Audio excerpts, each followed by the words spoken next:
Hello everyone, नमस्कार। आज हम उस टॉपिक पर डिस्कशन करने वाले हैं जिसका आपको बेसब्री से इंतजार था।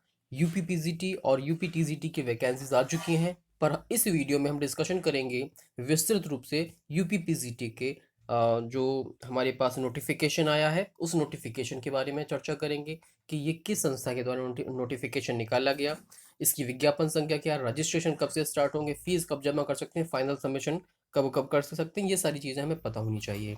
इसके बाद वैकेंसीज कितनी हैं, कितने विषयों में वैकेंसीज आई हैं, कितनी आई हैं, ये सारी चीज़ें जब हमारे पास क्लियर होती हैं, हमारे पास जो मिनिमम अर्हता क्या होनी चाहिए, इन सभी के बारे में इस वीडियो में हम डिस्कशन करने वाले हैं। तो ध्यान से समझते रहिएगा।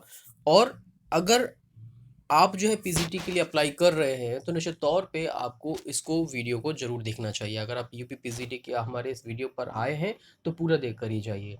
और सबसे बड़ी बात है, अगर आप पीजीटी एजुकेशन के बैच को ज्वाइन करना चाहते हैं तो आप हमारे बैच को ज्वाइन कर सकते हैं। विस्तृत तरीके से आपको सारी स्टडी मटेरियल आपको प्रोवाइड करवाया जाएगा। हमारे यहाँ पे इस समय 50% ऑफ चल रहा है जिसका आप लाभ ले सकते हैं। सबसे पहली बात आती है एडवर्टाइजमेंट नंबर की। 02/2020 हो जाता है। ऑनलाइन आवेदन करने का मतलब जो भाग एक भाग दो में ये जो है दो तरीके से आप सबमिट करेंगे। भाग एक में क्या है, सबसे पहले पंजीकरण करेंगे। पंजीकरण के लिए रजिस्ट्रेशन बोलते हैं जिसे 29/10/2020 से रजिस्ट्रेशन प्रारंभ हो गया। मतलब जिस दिन से एडवर्टाइजमेंट निकला उसी दिन से एडवर्टाइजमेंट स्टार्ट हो गया। अब बात आती है ऑनलाइन शुल्क जमा करने की प्रारंभिक तिथि, मतलब 29 तारीख को ये आप रजिस्ट्रेशन भी कर सकते हैं, उसी दिन फीस भी जमा कर सकते हैं। ऑनलाइन आवेदन पंजीकरण की अंतिम तिथि, मतलब रजिस्ट्रेशन जो करवा रहे हैं वो 29 को करवा सकते हैं। 29 से लेके 27 नवंबर तक आप जो है रजिस्ट्रेशन करवा सकते हैं। 29 अक्टूबर से लेके 27 नवंबर तक रजिस्ट्रेशन हो सकते हैं।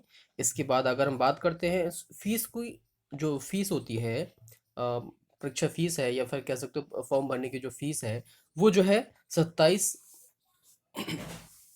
नवंबर तक आप फीस जमा कर सकते हैं। और फाइनल सबमिशन 30/1/2020 तक, 30/11/2020 तक कर सकते हैं। ध्यान से सुनिएगा, 30/11/2020 मतलब 30 नवंबर 2020 तक आप जो है फाइनल सबमिट कर सकते हैं। दो भागों में ये जो है फार्म भरा जाएगा। रिक्तियों की संख्या कितनी है ये पता होनी चाहिए। उत्तर प्रदेश माध्यमिक शिक्षा सेवा चयन बोर्ड प्रयागराज द्वारा विज्ञापन संख्या 02/2020 के माध्यम से सहायता प्राप्त अशासकीय माध्यमिक विद्यालयों में प्रवक्ता पद के लिए 2595 पदों की विषयवार अनारक्षित व आरक्षित श्रेणी वर्गवार बालक बालिका संस्था हेतु जो विवरण है वो निम्न आगे दिया जाएगा। जो टोटल पद हैं वो दिए गए हैं 2595। टोटल पद हैं आपके 2595 पद हैं प्रवक्ता पद के लिए। क्योंकि हम ये इस वीडियो में एडवर्टाइजमेंट नंबर 02/2020 की बात कर रहे हैं, जिसमें प्रवक्ता पद की बात की गई है, लेक्चरर पद की बात की गई है, ट्रेंड ग्रेजुएट टीचर की बात नहीं की गई है।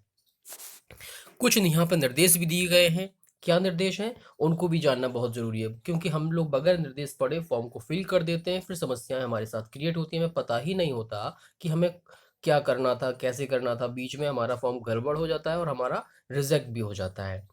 सबसे पहला निर्देश है, अभ्यर्थियों द्वारा चयन बोर्ड की वेबसाइट पर ऑनलाइन आवेदन किया जाएगा। जो उसकी ऑफिशियल वेबसाइट है वहीं पर आप जो है जाके अपना फॉर्म फिल कर सकते हैं। www.upscssb.org पर आप जाके रजिस्ट्रेशन कर सकते हैं, फॉर्म फिल कर सकते हैं। इसके अतिरिक्त अन्य किसी भी माध्यम से प्रेषित आवेदन स्वीकार नहीं किए जाएंगे। मतलब आप जो ऑनलाइन आवेदन मांगे गए हैं इसी वेबसाइट से आप जो है अपना फॉर्म फिल करिए। ध्यान रखिएगा, बहुत सारी ऐसी फेक वेबसाइट बन जाती हैं जो सिमिलर होती हैं ऑफिशियल वेबसाइट की, इसलिए ध्यान देना है कि www.upscssb.org पे आप जो है टाइप करके गूगल पे किसी भी ब्राउज़र में आप टाइप कर लीजिए। आप जैसे ही इतना टाइप करेंगे आप उसकी ऑफिशियल वेबसाइट पे पहुंच जाएंगे, वहां जाके आप इसकी फॉर्म को फिल कर सकते हैं। ऑनलाइन माध्यम से ही इसमें जो है फॉर्म फिल करना है, कोई और माध्यम से फॉर्म फिल नहीं कर सकते हैं। ऑनलाइन आवेदन भरने के लिए विस्तृत अनुदेश चयन बोर्ड की वेबसाइट पर उपलब्ध हैं। आप वहाँ पर जैसे ही जाएंगे, वहाँ पर बहुत सारे निर्देश दिए गए हैं, उन निर्देशों का पालन करते हुए फॉर्म को फिल कर दीजिए। और इसके अलावा जो भी संक्षिप्त निर्देश हैं वो जो है इसी एडवर्टाइजमेंट में आप देखेंगे पैरा नंबर 2 में वो चीज़ें आपको क्लियर कर दी गई हैं। विज्ञापन विज्ञापित जो पदों की संख्या घट बढ़ सकती है। जो भी विज्ञापित पदों की संख्या 25-95 है, वो जो है आगे चल के बढ़ भी सकती है और घट भी सकती है। ये आयोग के अधीन होता है और उसके अंडर में होता है। ये सारी चीज़ें वो पहले से क्लियर कर देते हैं। प्रवक्ता संवर्ग के प्रत्येक विषय के सापेक्ष एक ही आवेदन स्वीकार किया जाएगा, यद्यपि एक से अधिक विषय में पृथक पृथक आवेदन कर सकते हैं। मतलब कोई भी अभ्यर्थी एक से अधिक विषय में वो जो है अ, अपना आवेदन कर सकता है, लेकिन एक विषय में अगर कोई अपना फॉर्म फिल करता है तो सिर्फ एक ही उसको आवेदन करना होगा। अगर एक से ज़्यादा करता है तो उसके आवेदन को निरस्त भी कर दिया जाता है। जो इसके पहले के होते हैं उनको निरस्त कर दिया जाता है, जो लास्ट का होता है उसको एक्सेप्ट कर लिया जाता है, लेकिन ऐसा उसमें अभी क्लियरली बोला नहीं गया है। इसके बाद हम बात करते हैं भाषा संबंधी प्रश्न पत्र उसी भाषा में होंगे, जैसे कि हिंदी का प्रश्न पत्र हिंदी में, संस्कृत का प्रश्न पत्र संस्कृत में, अंग्रेजी का प्रश्न पत्र अंग्रेजी में और उर्दू का प्रश्न पत्र उर्दू में ही होगा। जो लैंग्वेज से संबंधित प्रवक्ता पदों की जो वैकेंसीज निकलती हैं, उन लैंग्वेज के जो भी प्रश्न पत्र होते हैं उसी लैंग्वेज में होते हैं, ये ध्यान देना होगा। इसके बाद बात आती है अभ्यर्थी आवेदन करने से पूर्व अपनी पात्रता सुनिश्चित कर ले। आवेदन करने की अंतिम तिथि को पद के लिए निर्धारित सभी पात्रता शर्तों को वे धारण करते हैं। मतलब कहने का तात्पर्य है कि जो भी जिस विषय में आप अपना अप्लाई कर रहे हैं उसकी सबसे पहले जो न्यूनतम अर्हता सूची दी गई है उसको अच्छे से पढ़ लें, समझ लें कि आप उसकी न्यूनतम अर्हता को पूरी कर रहे हैं या नहीं कर रहे हैं। अगर नहीं कर रहे हैं तो निश्चित तौर पे आगे चल के आप जो है किसी भी स्टेज पर बाहर हो सकते हैं। और सबसे बड़ी बात है, जो भी आप डिटेल्स फिल करते हैं अगर वह जो है गलत पाई जाती हैं तो आपके जो है आपका अभ्यर्थन निरस्त कर दिया जाता है। इसके बाद नेक्स्ट पॉइंट पे हम आगे बढ़ते हैं। आर्थिक रूप से पिछड़े वर्ग के जो लोग बालक होते हैं, आर्थिक रूप से पिछड़े वर्ग के अभ्यर्थियों जो ईडब्ल्यूएस में आते हैं उनको 10% जो क्षैतिज आरक्षण का प्रावधान है। किसी भी आरक्षण का लाभ उत्तर प्रदेश के निवासी के लिए ही अनुमान्य होगा। मतलब अगर कोई भी, चाहे वो SC ST का हो, OBC का हो या फिर जनरल में ईडब्ल्यूएस का हो, ये जो भी आरक्षण है वो सिर्फ किसको मिलेगा, जो उत्तर प्रदेश के निवासी हैं। किसी अदर स्टेट का अगर कोई अप्लाई करता है तो उसे जो है सामान्य में ही इंक्लूड किया जाएगा, जनरल में ही काउंट किया जाएगा।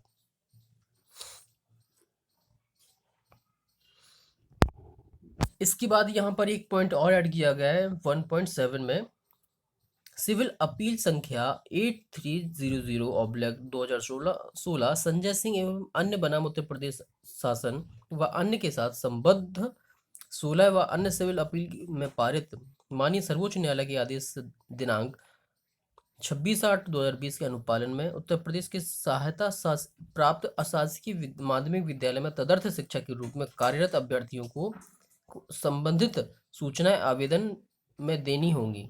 ऐसे अभ्यर्थियों के शिक्षण सेवा सत्यापन संबंधित जिला विद्यालय निरीक्षकों के माध्यम से किया जाएगा। तत्पश्चात उनकी सेवा अनुभव के आधार पर बोर्ड द्वारा निर्धारित अधिभार की और अधिसूचना के पैरा 10 भर्ती के उपखंड के अनुसार दिया जाएगा। मतलब जो पहले से किसी अशासकीय माध्यमिक विद्यालय में तदर्थ शिक्षक के रूप में नियुक्त हैं तो उनको जो है न्यायालय के अधीन, जो भी सर्वोच्च न्यायालय के अधीन जो भी निर्णय लिए गए थे उसके अधीन उनको जो है वेटेज दिया जाएगा और वो जो है अप्लाई कर सकते हैं। अगर वो क्वालिफाई करेंगे तो इंटरव्यू पैनल में उनको जो है वेटेज दिया जाएगा। इन चीज़ों का कितने अनुभव का जो वेटेज होता है वो सारी चीज़ें यहाँ पर इंक्लूड की जाएंगी।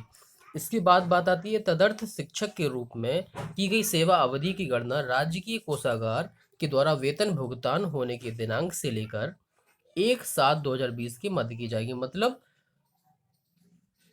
जो भी उनके नियम हैं उन नियमों के अनुरूप जब से उनकी सैलरी सरकार के द्वारा दी जा रही है,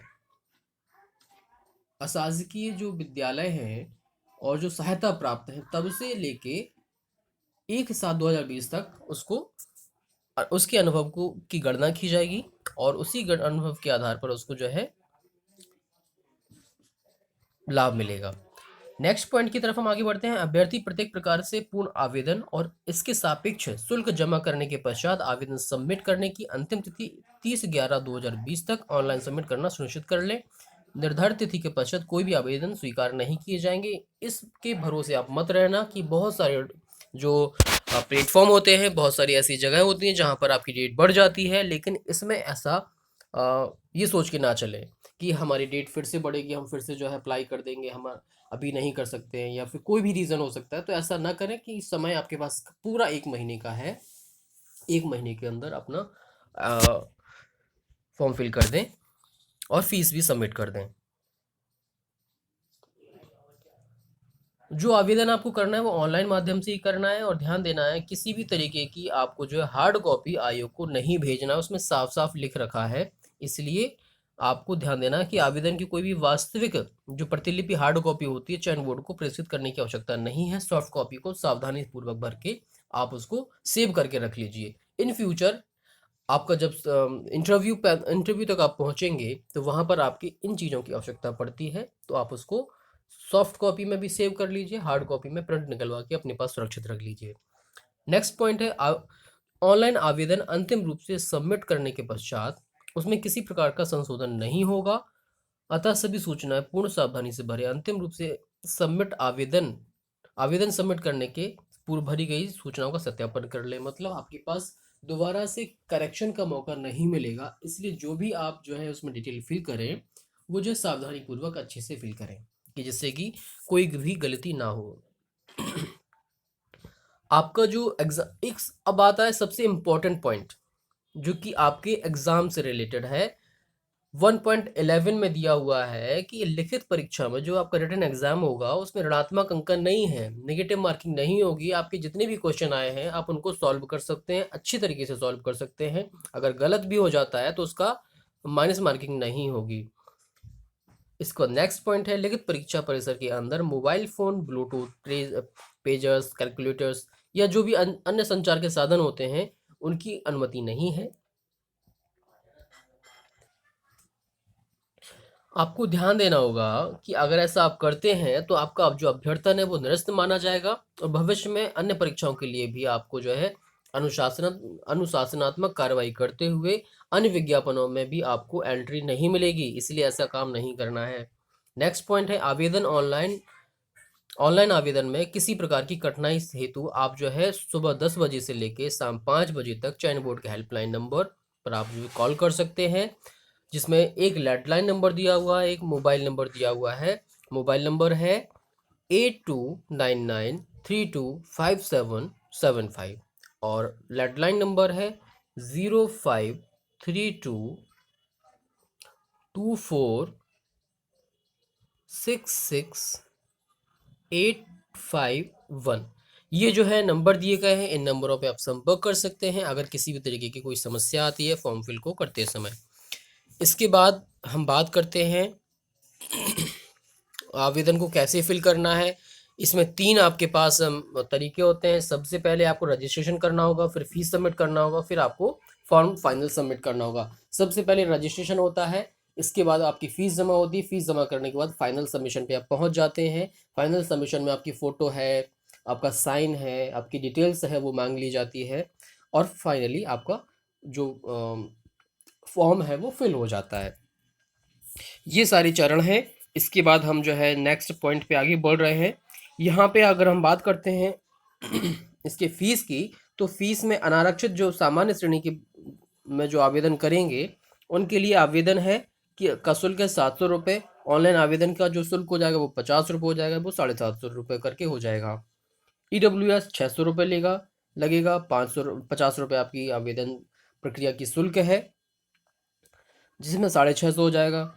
अब अन्य पिछड़ा वर्ग 700 रुपये लगेगा, 50 रुपये उसका ट्रांजेक्शन फीस है, और ये 750 हो जाएगा। SC ST की फ़ीस 400 और 200 है, जिसमें आपको 50 रुपये ऑनलाइन आवेदन की फ़ीस देनी होगी। इसी तरीके से आपके 9 चरण हैं, 9 चरणों के अकॉर्डिंग आप अपनी फ़ीस को समझ के इस सारणी में देख के आप उसको देख सकते हैं, समझ सकते हैं। स्वतंत्रता संग्राम सेनानी के लिए 1 से 5 तक उल्लिखित उनकी मूल श्रेणी के अनुसार उसको अपना देना होगा। अगर कोई स्वतंत्रता संग्राम सेनानी आश्रित है और वो अगर अनारक्षित में आता है तो उसको 700 रुपये देना होगा। ईडब्ल्यूएस में आता है तो 600 देना होगा। ओबीसी में आता है तो 700 देना होगा। SC ST में आता है 400 और 200 देना होगा। भूतपूर्व सैनिक है तो वही होगा। महिलाओं के लिए भी वही है। और विकलांगों के लिए मूल श्रेणी के निर्धारित शुल्क की आधे का भुगतान करना होगा। अगर कोई विकलांग है और वह अनारक्षित श्रेणी में आता है तो उसे 700 का आधा 350 रुपये उसको पे करना होगा। ये सारी चीज़ें क्लियर करने के बाद आपको ध्यान देना होगा कि फ़ोटो का आकार आप समझ लीजिए किस तरीके का फ़ोटो होना चाहिए। साफ सुथरा होना चाहिए फ़ोटो, और ना ही आप कैप लगाएं ना ही चश्मा लगाएं। इन चीज़ों को अगर लगाते हैं तो काफ़ी चीज़ें आपकी जो है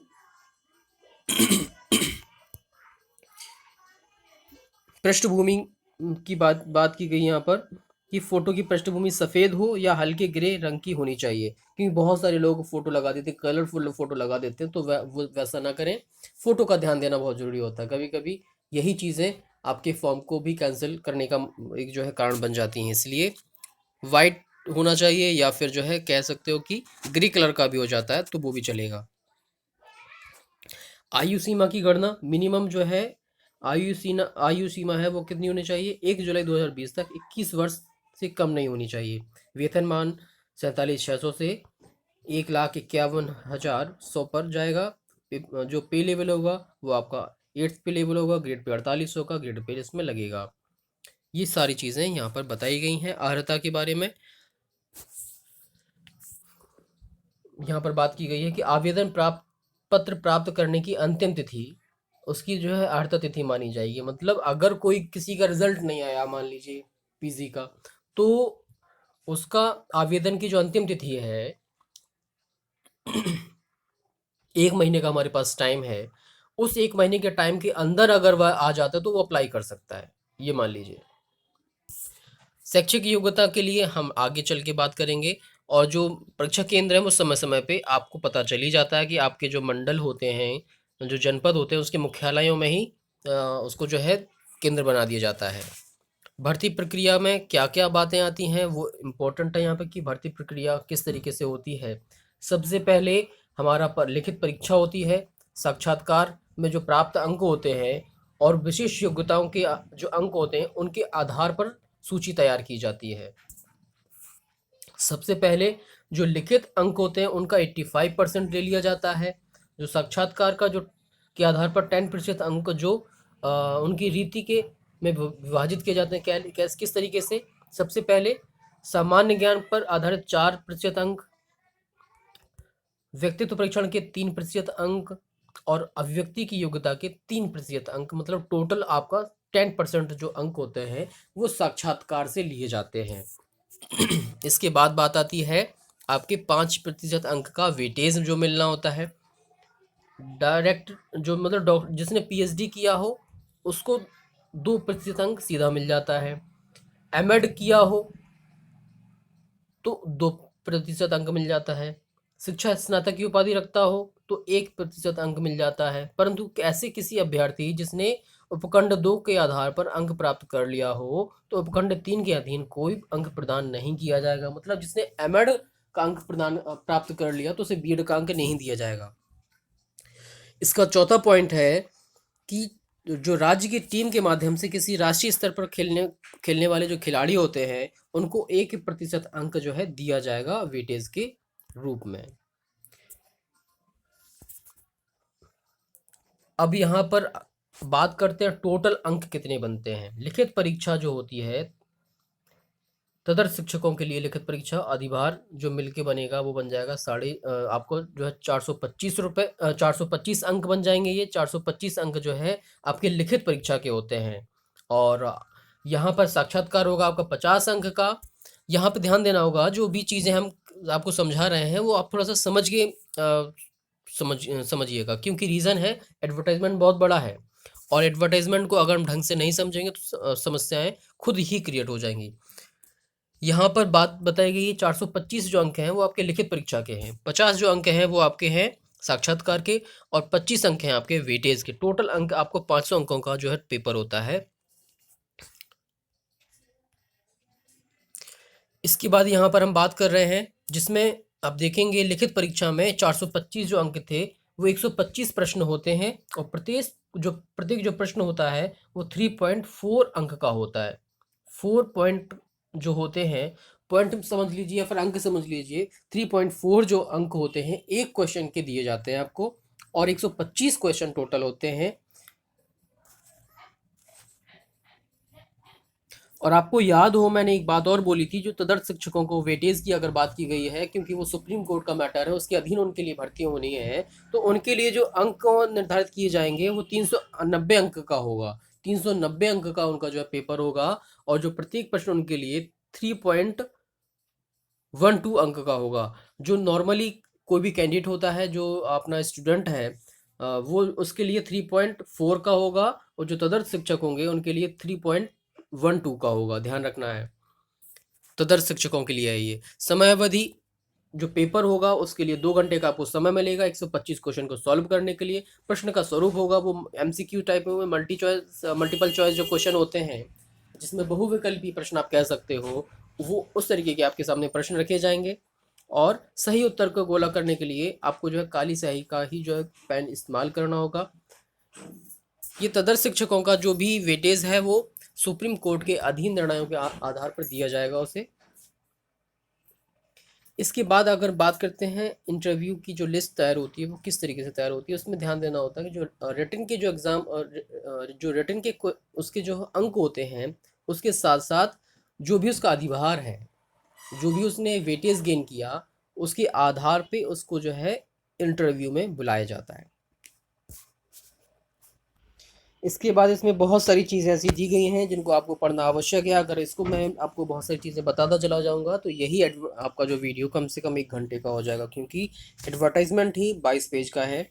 तो यहाँ पर हम सीधे पहुँचते हैं वैकेंसीज़ की तरफ, कि वैकेंसीज़ कितनी है, किस पेपर में, किस सब्जेक्ट में कितनी वैकेंसीज़ आई हैं। तो यहाँ पे कुछ आपके प्रारूप भी दिए गए, मॉडल भी दिए गए हैं कि आपको जो है किस कैटेगरी में आते हैं, तो आपका जो कैटेगरी का सर्टिफिकेट होता है वो पैटर्न उसका किस तरीके का होना चाहिए। यहाँ पर SC ST का दिया है, SC ST का पैटर्न इस तरीके का होना चाहिए।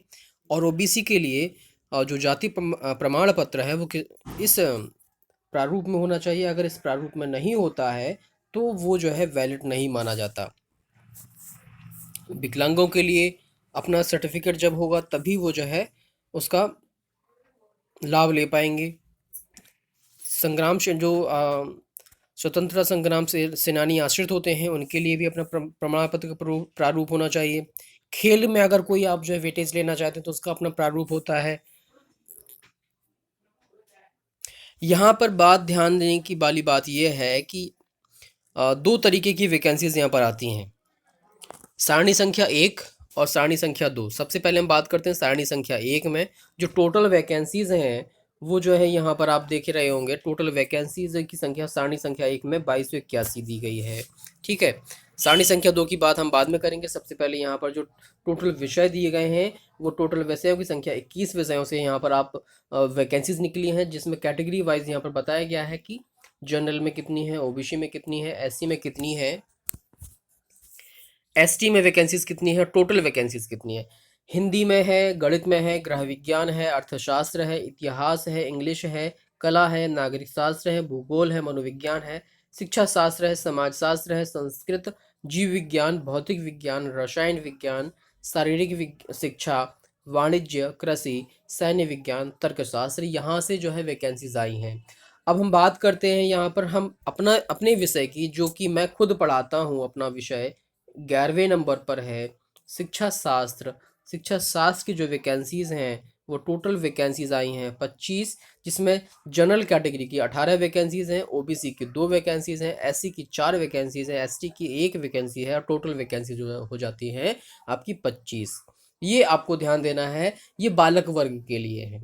मतलब बालक वर्ग में आपको जब अप्लाई करते हैं तो वहाँ पर 2 वर्ग आते हैं, बालक वर्ग और बालिका वर्ग। तो वहाँ पर आप जो जो मेल कैंडिडेट होते हैं वो बालक वर्ग पर टिक करते हैं, और जो बालिका वर्ग के जो फीमेल कैंडिडेट होते हैं वो बालक वर्ग में भी अप्लाई कर सकते हैं और बालिका वर्ग में भी अप्लाई कर सकते हैं। मतलब उनको डबल फायदा हो जाता है। जो बालक वर्ग और बालिका वर्ग का मेन जो ये होता है कि जो कुछ GGIC होते हैं, मतलब गवर्नमेंट गर्ल्स डिग्री कॉलेज, बालिका इंटर कॉलेज होते हैं, जो राजकीय बालिका इंटर कॉलेज, तो वहाँ पर सिर्फ महिलाओं की नियुक्ति होती है। और जो GIC होते हैं, देखो GIC का मतलब, देखो ये हो गया गवर्नमेंट वाली, और यहाँ पर हम बात कर रहे हैं एडेड वाली। तो एडेड जो स्कूल होते हैं, इंटर कॉलेज होते हैं, वहाँ पर कुछ ऐसे भी स्कूल होते हैं जो सिर्फ लड़कियों के लिए होते हैं। तो वहाँ पर क्या होगा, वहाँ पर जो है लड़कियों के जो स्कूल होंगे वो सिर्फ वहाँ पर फीमेल कैंडिडेट ही उनका कैंडिडेचर होगा, मतलब वो सिर्फ वहीं पर अब आवेदन कर सकते हैं महिलाएं ही। लेकिन जो कह सकते हो कि जहाँ पर जो स्कूल ऐसे हैं जहाँ पर बालक वर्ग के लिए है, बालक वर्ग में मेल भी अप्लाई कर सकते हैं और फीमेल भी अप्लाई कर सकते हैं, ये आपको ध्यान देना होता है। अब वहाँ पर फायदा हो जाता है महिलाओं को। अब बात करते हैं सारणी संख्या 2 की, जिसमें है बालिका वर्ग। इसमें विषयों की संख्या 19, महिलाएं दोनों वर्ग में अप्लाई कर सकती हैं, ध्यान रखिएगा। यहाँ पर हिंदी है, गणित है, गृह विज्ञान है, अर्थशास्त्र है, इतिहास है, कला है, नागरिक शास्त्र है, भूगोल है, मनोविज्ञान है, शिक्षा शास्त्र इसमें दिया हुआ है। शिक्षा शास्त्र इसी में संख्या जो है जनरल में 2 है, OBC में 3 है, SC में नहीं है, ना ST में कोई वैकेंसी। टोटल वैकेंसीज हैं 5। समाजशास्त्र है, संस्कृत है, जीव विज्ञान है, भौतिक विज्ञान है, रसायन विज्ञान है, और आपका यहाँ पर है शारीरिक शिक्षा, संगीत गायन और संगीत वादन। ये वैकेंसीज आपकी टोटल दी गई हैं। टोटल वैकेंसीज यहाँ पर दी गई हैं 314 है, और आपकी 25-95 इन्हीं को मिला के हो जाएंगी 25-95 टोटल वैकेंसीज। यहाँ पर हम बात कर लेते हैं उसमें कुछ अपने जो न्यूनतम अर्हता की। तो न्यूनतम अर्हता को देखने के लिए आप जाइए सारणी संख्या 2 में, आपके पास विज्ञापन होगा। विज्ञापन के आधार पे आप जो है अपने विषय की न्यूनतम जो अर्हता है वो आप चेक कर लीजिए। आप चेक करने के बाद आप जो इसमें अप्लाई कर सकते हैं। आपको ध्यान देना होगा कि अगर आपने न्यूनतम अर्हता पूरी नहीं करते हैं तो आप जो है अप्लाई नहीं कर सकते। इसलिए ध्यान से जो भी आपका विषय है उसका न्यूनतम अर्हता आपको पता होना अत्यंत आवश्यक है।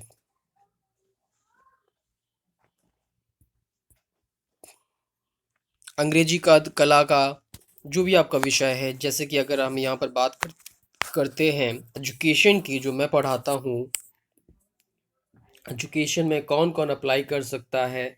एजुकेशन में आपको ध्यान देना होता है कि आप जो है शिक्षा शास्त्र विषय से स्नातकोत्तर की उपाधि होनी चाहिए, अर्थात MA होना चाहिए आपका। MA एजुकेशन होगा तो आप अप्लाई कर सकते हैं।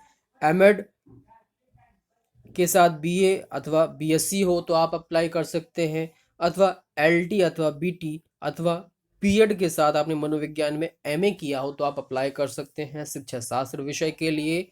और यहाँ पर बात की गई है B.Ed, M.Ed, PhD एवं किसी राष्ट्रीय स्तर की खेलकूद प्रतियोगिता में राज्य स्तर की टीम के माध्यम से भाग लेने का प्रमाण पत्र अगर आपके पास होगा तो वहाँ पर आपको वेटेज मिल जाएगा। तो ये सारी चीज़ें आपको पढ़ लेनी है। इतना आप पढ़ लेंगे तो निश्चित तौर पे आप समझ लीजिएगा आपने पूरा एडवर्टाइजमेंट ढंग से समझ लिया है। अगर आपने इस वीडियो को भी देख लिया है तो निश्चित तौर पे आपको सारी चीज़ें क्लियर हो जाएंगी कि पेपर का पैटर्न क्या होगा, नेगेटिव मार्किंग होगी कि नहीं होगी, टोटल कितने नंबर का पूरा ये रिटन से लेके इंटरव्यू तक का कितने का होता है। आपको सारी चीज़ें मैंने क्लियर बता दी हैं कि रजिस्ट्रेशन कब से स्टार्ट होंगे, फीस कब जमा होगी, फाइनल सबमिशन कब कर सकते हैं, फिर जो फ़ोटो है वो उसका आकार क्या होना चाहिए, फ़ोटो का साइज़ कैसा होना चाहिए, साथ ही साथ फ़ोटो का जो बैकग्राउंड है वो कैसा होना चाहिए, जो भी मानक के अनुरूप आपकी अर्हता है वो क्या होनी चाहिए, वैकेंसीज कितनी है, कहाँ से है, किस सब्जेक्ट में, सारी चीज़ें मैंने इस वीडियो में कवर कर ली हैं। आशा है कि जो PGT की तैयारी कर रहे हैं उनके लिए वीडियो उपयोगी सिद्ध होगा। और जो हमारा प्लेटफॉर्म है यहाँ पर सारी चीज़ें हम आपको ओरिजिनल देते हैं, कोई भी चीज़ फेक नहीं होती है। जब तक हम उस चीज़ का खुद वेरीफाई नहीं कर लेते तब तक हम उसका कोई भी वीडियो नहीं बनाते हैं। अगर आप हमारे बैच को ज्वाइन करना चाहते हैं UP PGT एजुकेशन के तो आप मुझे संपर्क कर सकते हैं। हमारा व्हाट्सएप नंबर है 8545010204। मैं PGT एजुकेशन के लिए मैं खुद ही पढ़ाता हूं। आप मुझे संपर्क करके हमारे बैच को ज्वाइन कर सकते हैं। हमारा बैच बहुत ही जल्दी स्टार्ट हो जाएगा। 1 नवंबर से हम बैच स्टार्ट कर रहे हैं। तो आप भी हमारे बैच को ज्वाइन कर सकते हैं। आप ये ध्यान ना दें कि वैकेंसीज़ कम हैं। वैकेंसीज़ कितनी भी कम हो, आपको चाहिए सिर्फ़ 1 सीट होती है। उस 1 सीट की लड़ाई के लिए आपको तैयारी करना अत्यंत आवश्यक होता है। जब वैकेंसीज़ कम होती हैं, तो कॉम्पिटिशन हाई होता है। इसीलिए ध्यान दें कि आपकी तैयारी भी इस स्तर की हो कि आप जो है सही तरीके से, सही गाइडेंस में अपना सिलेबस कवर कर सकें। सिलेबस सभी लोग कवर करके जाते हैं, पर पढ़ना कैसे है, ये चीज़ मैं आपको बताऊँगा। क्या पढ़ना है, ये चीज़ मैं आपको बताऊँगा। आपको हमारे यहाँ पे सारा सिलेबस मिलेगा, सारी जो आपके प्रैक्टिस सेट होंगे वो भी आपको प्रोवाइड करवाए जाएँगे। सिस्टमैटिक तरीके से वीडियोज़ मिलेंगे, जो भी तरीका होगा वो आपको सारी चीज़ें क्लियर बता दी जाएँगी। अगर आपको डेमो वीडियो चाहिए तो आप मुझे व्हाट्सएप करिए, मुझे कॉल करिए, सारी चीज़ें आपको दे दी जाएँगी। आशा है कि ये जो वीडियो आप लोगों के लिए उपयोगी सिद्ध होगा। मिलते हैं नए वीडियो में, तब तक के लिए नमस्कार।